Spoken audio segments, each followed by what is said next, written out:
Mesdames et messieurs, le FC Barcelone n'a officiellement plus de compétition à jouer pour la saison 2024-2025. Il est donc l'heure de dresser les bilans. Je dis bien les bilans parce que sur la chaîne, mesdames et messieurs, on va commencer la série bilan qui comporte 6 épisodes. Alors si certaines vidéos, certaines analyses vont aborder ce qui va se passer pour la saison 2025-2026, certaines d'entre elles vont revenir sur ce qui s'est passé sur la saison 2024-2025, à commencer par cette vidéo, la note de la saison.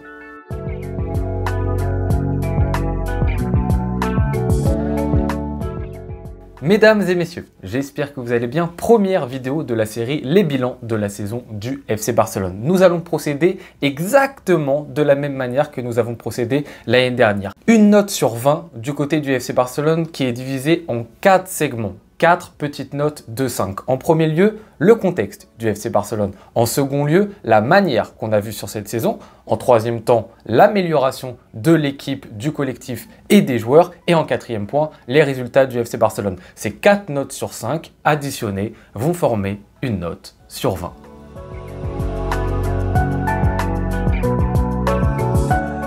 Commençons, mesdames et messieurs, par le contexte. Il est toujours important de parler du contexte avant d'aborder la note qu'on donne sur une saison d'un club. Il faut toujours se remémorer d'où on part. Bien évidemment, c'est des fois compliqué, surtout quand une saison est réussie, de se dire « Ah, au tout début de saison, on galérait ». Et c'est justement ce qui se passe avec ce FC Barcelone parce que souvent, je vois des commentaires à droite à gauche qui disent « Non, mais finalement, cet effectif du FC Barcelone est taillé, est assez large pour jouer sur toutes les compétitions. » Mais souvent, quand on dit ça, on a la version du FC Barcelone du mois de février-mars et on se dit « Ah bah finalement, tous les joueurs fonctionnent, cette équipe du FC Barcelone est magnifique. » Mais réfléchir de cette manière-ci, ça nous fait oublier ce qu'on pensait de cet effectif au mois d'août. Et dans la partie contexte, je reviens à ce qu'on pensait de cet effectif au mois d'août, au départ de la saison. Qu'est-ce qu'on en attendait? Quel était justement cet effectif avec ce nouvel entraîneur?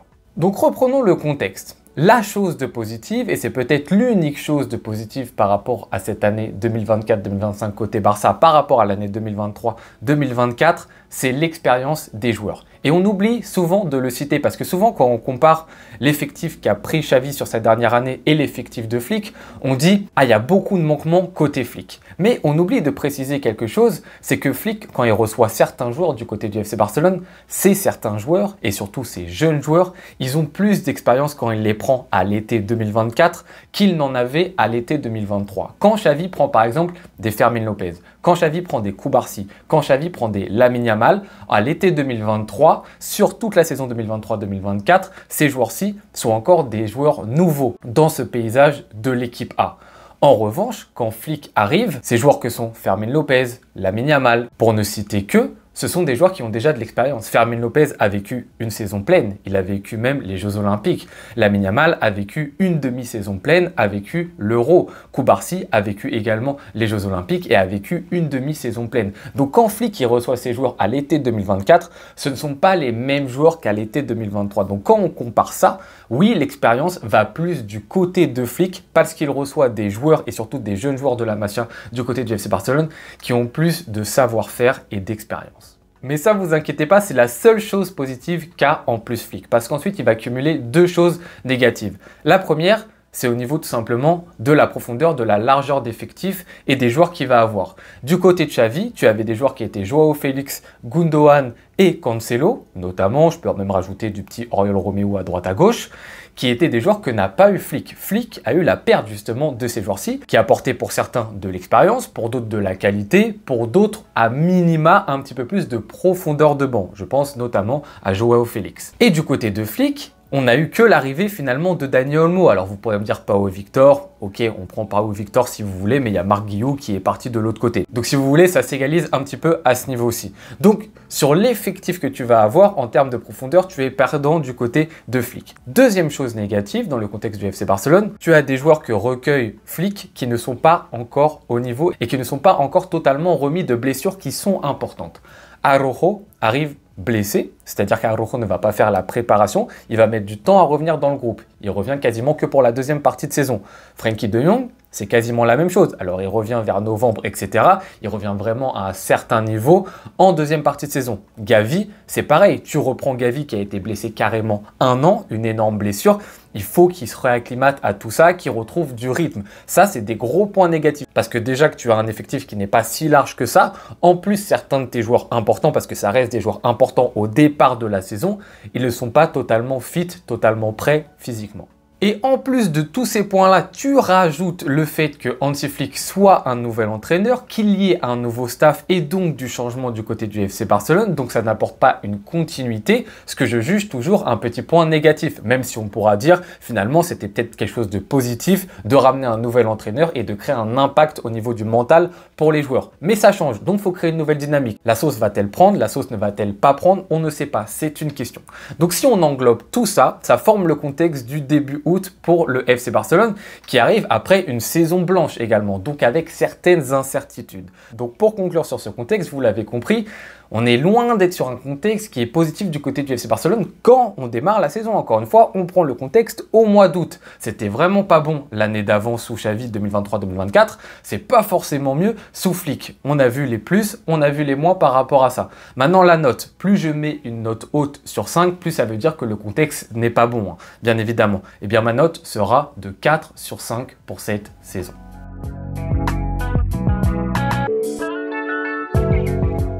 Maintenant, passons à la note sur la manière. Et cette fois-ci, je ne vais pas faire de suspense. Ma note va être de 5 sur 5 sur la manière, mesdames et messieurs. Tout d'abord, la manière collective, c'est-à-dire la façon dont on a joué, dont le FC Barcelone s'est structuré et quel football il a proposé à ses supporters. Je suis désolé, c'est 5 sur 5 par rapport à ce qu'on a vu. On a vu de la continuité dans la manière du mois d'août jusqu'au mois de mai. On a vu un football resplendissant. J'en ai parlé notamment dans la vidéo où je remercie Flick. J'en parle de cette mentalité, de cet ADN FC Barcelone, de cet ADN football total qui est venu d'Hollande, qui est arrivé, qui a été perpétué par Pep Guardiola au début des années 2010 et qui a ensuite été repris là par Hansi Flick. Encore une fois, je dis ce n'est pas exactement le même football. Mais la logique est la même. On a un bloc qui attaque tous ensemble dans la moitié de terrain adverse. On a un bloc qui défend aussi dans la moitié de terrain adverse. Et quand on avance tous ensemble en un seul bloc. Et cette idée-là qui perdure, c'est toujours une idée que je trouve géniale. Et c'est toujours une idée qui, sur le volet spectaculaire, met une note qui est très élevée. Parce que c'est un football à risque que va faire le FC Barcelone, parce que c'est un football proactif, parce que c'est un football offensif. Et pour ça, c'est forcément une note subjective, parce que moi, c'est ce que j'apprécie. Je suis obligé de mettre une très bonne note. C'est un football du FC Barcelone qui nous a montré beaucoup de choses, qui a fait cette ligne haute, qui à certains moments nous a fait peur, mais qui nous a rapporté beaucoup de choses positives. C'est un football qui a mis en avant ses joueurs offensifs. C'est un football qui a mis en avant des esthètes, que ce soit du Lamine Yamal, quelle saison il nous a fait, de quelle manière est-ce qu'il nous a régalé. C'est un effectif qui a mis en avant Pedri, quel joueur soyeux qui nous a régalé. C'est un effectif qui a mis en avant du Koubarsi, quel défenseur central, quelle classe, des relances que tu vois très rarement dans le football européen.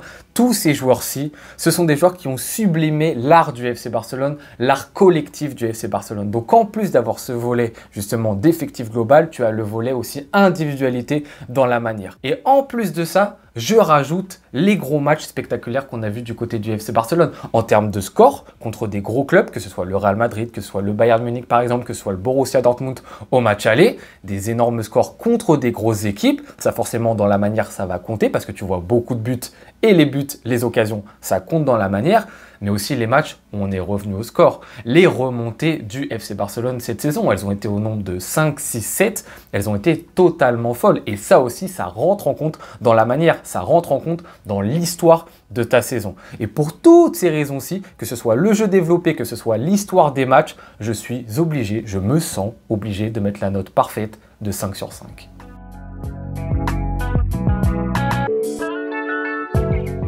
Maintenant, quatrième note, mesdames et messieurs, l'amélioration. Et là, c'est très intéressant parce que souvenez-vous, l'année dernière, on a eu une nette amélioration du collectif du FC Barcelone. On était parti en tout début de saison de Xavi au mois d'août-septembre sur un football qui était un petit peu en difficulté et on était arrivé dans la période notamment d'avril quand on a affronté le Paris Saint-Germain où vraiment on s'était amélioré. On avait réussi au moins à trouver une structure. Alors on partait de très loin, bien évidemment. Donc forcément, l'amélioration, elle était obligatoire. Mais elle était notable. Aujourd'hui, actuellement, avec cette saison 2024-2025 du Barça, sur le volet collectif, l'amélioration est perceptible. Parce que je pense que les patterns de la structure de jeu du FC Barcelone sont mieux connus des joueurs en mai qu'elles ne l'étaient en août. Mais n'empêche que sur le volet, encore une fois, collectif, je pense que l'amélioration, elle est à la marge. En revanche, pourquoi je vais donner aussi une bonne note sur l'amélioration? C'est grâce à l'amélioration individuelle des joueurs. On a une amélioration individuelle de quasiment chacune des individualités du FC Barcelone. Que ce soit les défenseurs, Koundé, au tout début de la saison, ah oui, Koundé c'est bien en défense, etc. On est habitué à ça, mais on sait que c'est limité offensivement. Regardez ce qu'il nous fait au fur et à mesure des mois. Il arrive à être intéressant, il arrive à combiner avec Lamine Yamal, il arrive à être offensif, à faire des passes décisives. Il s'est amélioré. De l'autre côté, Baldé. Au tout début de la saison, ah Baldé aussi, ça défend pas trop mal, mais toujours les mêmes problèmes de timing, toujours les mêmes problèmes de centre. Deuxième partie de saison, régalade totale. Hyper important, dès qu'il a été blessé pendant 1 mois et demi, ça s'est vu directement pour le FC Barcelone. En défense centrale, Inigo Martinez montait en puissance. Koubarsi montait en puissance. Au milieu de terrain, mesdames et messieurs, Casado, qui venait de l'équipe B, il arrive directement titulaire pour le FC Barcelone. Ça se passe très bien. On arrive à un joueur qui s'acclimate directement à l'effectif global. Frenkie de Jong qui l'a remplacé en deuxième partie de saison. Au tout départ, Frenkie de Jong, on a des petits doutes. On se dit, il a du mal à revenir. On sent qu'il est blessé, on sent qu'il est gêné au niveau du mental, il n'est pas à 100%, il n'est pas totalement remis le joueur.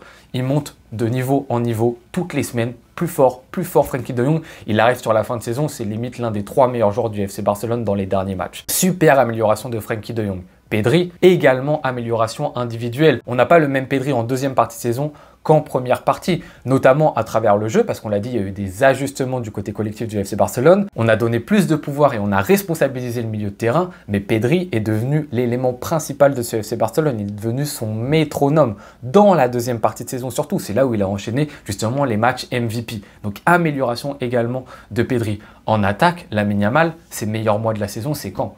C'est en avril et en mai. Amélioration de Lamine Yamal qui a été excellent sur toute la saison. Mais tu as un Lamine Yamal encore plus fort en fin de saison. Rafinha, Lewandowski, on est à peu près sur le même niveau sur toute la saison. Et vous voyez tous les joueurs qui se sont améliorés dans le 11 type du FC Barcelone. Et en plus de ça, je peux vous rajouter tous les super subs. Ferran Torres, quelle amélioration du joueur sur toute la saison. Est-ce qu'on pensait qu'il allait atteindre un jour ce niveau-ci, Ferran Torres? Magnifique. Eric Garcia, pareil. Vous avez vu l'amélioration du joueur. De où est-ce qu'il est parti, comment il était haï par certains supporters du Barça, jusqu'à où est-ce qu'il arrive. Limite, on est en train de se dire, mais c'est le remplaçant parfait à Jules Koundé. Vous pouvez parler de Fermín López également. Il commence la saison, c'est un peu compliqué. Il a du mal un tout petit peu à se remettre de la magnifique saison précédente. Regardez à quel niveau est-ce qu'il finit Fermín López. Même un Gérard Martin, alors qu'on l'a critiqué, etc., c'était compliqué au début. Regardez à quel niveau est-ce qu'il arrive à la fin de la saison.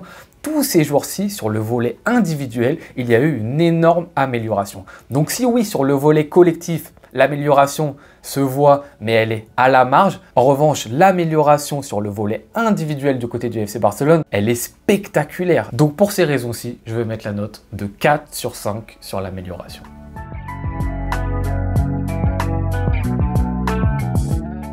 Et mesdames et messieurs, on termine cette notation par la note des résultats. Alors on venait d'une saison blanche, donc limite on pouvait faire que mieux par rapport à la saison passée 2023-2024 et on arrive sur une saison qui au niveau des résultats est quasi parfaite du côté du FC Barcelone. Alors tout d'abord en termes de trophées, triplé national, Copa, Supercopa, Liga. Sans aucun doute, sans broncher, totalement mérité du côté du FC Barcelone. Ça déjà, ça te fait rentrer une saison quasiment dans les saisons légendaires de ton club, bien évidemment. Donc la note, elle va être super haute par rapport aux trophées. À côté des trophées, il faut aussi parler des résultats dans les matchs. Quel score on a mis à nos adversaires? Le nombre de scores qu'on a claqué à nos adversaires de plus 4 buts, plus 5 buts, plus 6 buts des fois, plus 7 buts d'autres fois, c'est énormissime pour le FC Barcelone. Alors, on est habitué un petit peu plus au Barça à avoir des saisons où on met des gros scores, mais ça fait longtemps qu'on n'a pas vécu ça du côté du Barça. Et c'est pas parce qu'on est habitué à ça d'une certaine manière que ça n'en reste pas moins spectaculaire quand on arrive à le faire. Donc ça aussi, je le prends en compte quand je fais ma notation sur les résultats du Barça. Maintenant, les petits points négatifs, mais vraiment les tout petits points négatifs qui vont abaisser cette note des résultats, c'est bien évidemment les mois de novembre et décembre qui, on va être honnête, n'ont pas été bons du côté du Barça, que ce soit dans la manière manière. Et les résultats, c'est des flops et c'est pendant 2 mois, c'est pas pendant 2 semaines. Donc 2 mois dans une saison, ça représente quand même quelque chose. On ne peut pas l'éluder, on ne peut pas faire les aveugles sur ce qui s'est passé, même si ça a été très important, je pense, pour la deuxième partie de saison. S'il n'y avait pas eu ces points de difficulté, il n'y aurait peut-être pas eu les ajustements qui nous ont permis d'être quasiment invaincus sur cette deuxième partie de saison. Mais il faut quand même pas faire les aveugles sur ce qui s'est passé. On n'a pas été bon dans le contenu, dans les résultats, c'est à noter. Et le fait qu'on n'ait pas remporté la Ligue des Champions. Alors, je tiens quand même à préciser qu'on arrive jusqu'en demi-finale de Ligue des Champions. Parce que souvent, je vois, oui, on ne l'a pas gagné. Mais c'est pas pareil de ne pas la gagner et d'avoir été éliminé en huitième de finale que de ne pas la gagner et d'avoir fini en demi-finale quand même. On a quand même été une équipe qui a fini deuxième sur le gros classement de Ligue des Champions qui s'est déroulé sur la première partie d'année. Et ça, c'est pas rien. Et ensuite, on a quand même été jusqu'en demi-finale de Ligue des Champions. Donc, c'est quand même quelque chose. Ça reste quand même un très bon résultat, même si on ne soulève pas la coupe à la fin. Mais c'est vrai qu'on ne la soulève pas. Donc, ces deux choses cumulées font que j'enlève 0,5 à cette notation des résultats. Donc, ce sera un 4,5 sur 5 pour ma part sur la note des résultats. Donc, mesdames et messieurs, roulement de tambour. Si on additionne les 4 notations sur cette année, on tombe sur une note de 17,5 sur 20. Ce qui est énormissime.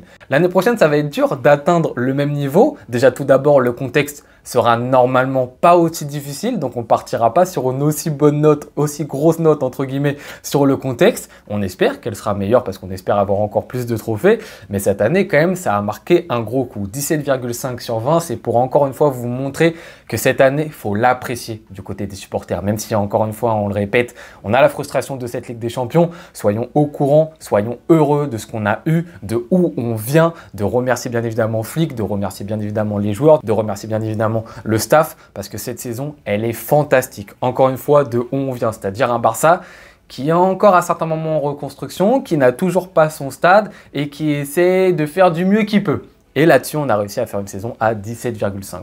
Donc, un grand bravo à l'équipe. Mesdames et messieurs, merci d'avoir suivi ce premier épisode de la série des bilans. Ne vous inquiétez pas, ensuite on abordera le mercato, on abordera les prévisions pour la saison prochaine, les objectifs, que va devenir ce Barça dans la sphère, dans le paysage footballistique européen sur les prochaines années. Ça arrivera dans les prochains épisodes. Maintenant, je vous laisse me dire vous, ce que vous avez pensé de celui-ci, quelle note vous attribuez à la saison du FC Barcelone. Je ferai un plaisir comme d'habitude de vous répondre. Je vous souhaite bonne journée ou bonne soirée en fonction de quand est-ce que vous regardez cette vidéo. À tout bientôt. Ciao.